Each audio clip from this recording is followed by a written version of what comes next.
میں جب مدرسے میں ایڈمیشن ہوا نا میرا, اور کچھ ہم کتابیں پڑھ لیے تو لوگوں کا رابطہ ہوا مجھ سے, فون پہ لوگوں کی کالز آتی تھیں, مسائل وسائل بتاتے. تو مجھے یاد ہے ایک لڑکی کی کال آئی جس کو اللہ نے توبہ کی توفیق دی, وہ دین کی طرف آ گئی. اس نے ایک دو مسئلے پوچھے ہوں گے, میں نے بتائے, لیکن اس نے ایک اپنی کارگزاری سنائی. اس نے کہا کہ مفتی صاحب میں اتنی بدتمیز بن گئی تھی فلمی میگزین پڑھ پڑھ کے کہ میں اپنی ماں سے تمیز سے بات نہیں کرتی, کیونکہ میرے گھر میں فلمی میگزین آتا تھا.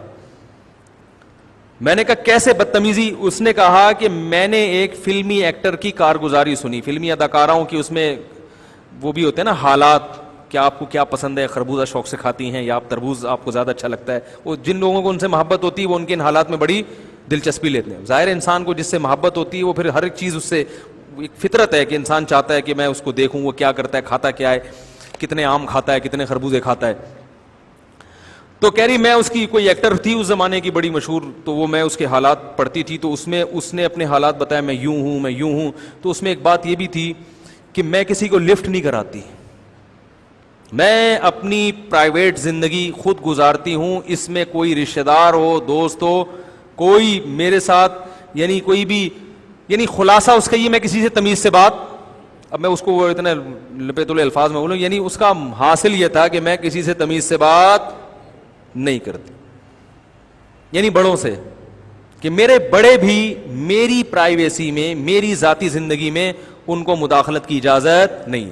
اب جب یہ ایک نوعمر لڑکی یہ چیز پڑھے گی تو وہ باپ اور بڑے بھائیوں اور بڑی بہنوں سے باغی ہوگی کہ نہیں ہوگی؟ حالانکہ اس عمر میں انسان کو ضرورت ہوتی ہے کہ وہ آوارہ نہ بنے, بلکہ بڑوں کی کسٹڈی اور بڑوں کے کنٹرول میں رہے تاکہ ماحول اس کو خراب نہ کرے. یتیم بچے کے جو اتنے فضائل ہیں اسی وجہ سے بھی تو ہیں کہ اس کا کوئی سرپرست نہیں ہے, حالانکہ ویسے تو وہ ٹھیک ٹھاک ہے, سرپرست نہ ہونے کی وجہ سے اس کے بگڑنے کا چانس زیادہ ہے.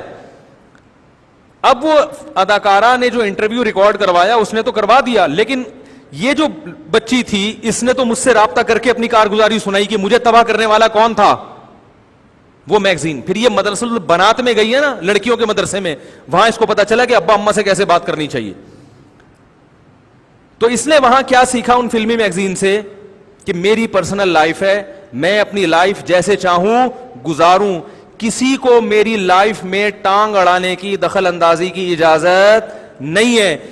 اب ماں باپ نے میگزین لگوایا ہوا ہے, بچی پڑھ رہی ہے, ماں باپ, کوئی اس میں ایسا جملہ نہیں ہوتا جو غلط ہو, کہیں اس میں یہ نہیں لکھا کہ میں اپنے ماں باپ کی نافرمانی کرتی ہوں, ایسا کچھ نہیں ہوتا. لیکن جو ماحول دیا جاتا ہے نا, جس قسم کی ڈائلاگ ہوتے ہیں, اس سے لازمی یہ ذہن خود بخود بن رہا ہوتا ہے.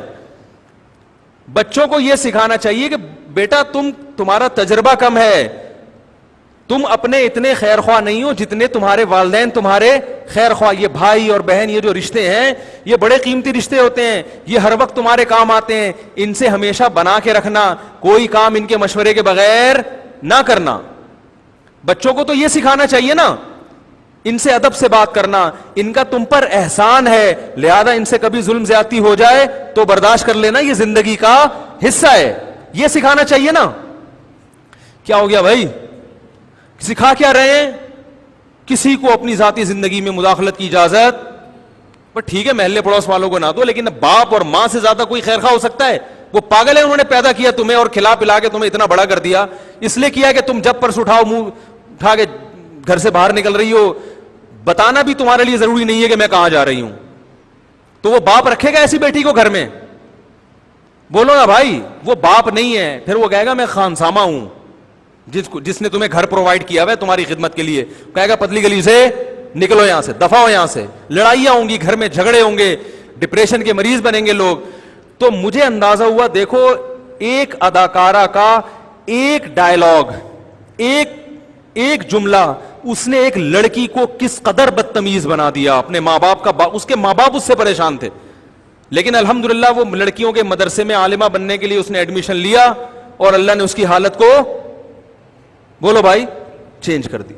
ایسے سینکڑوں بچیاں بگڑ چکی ہیں, سینکڑوں گھر تباہ ہو چکے ہیں.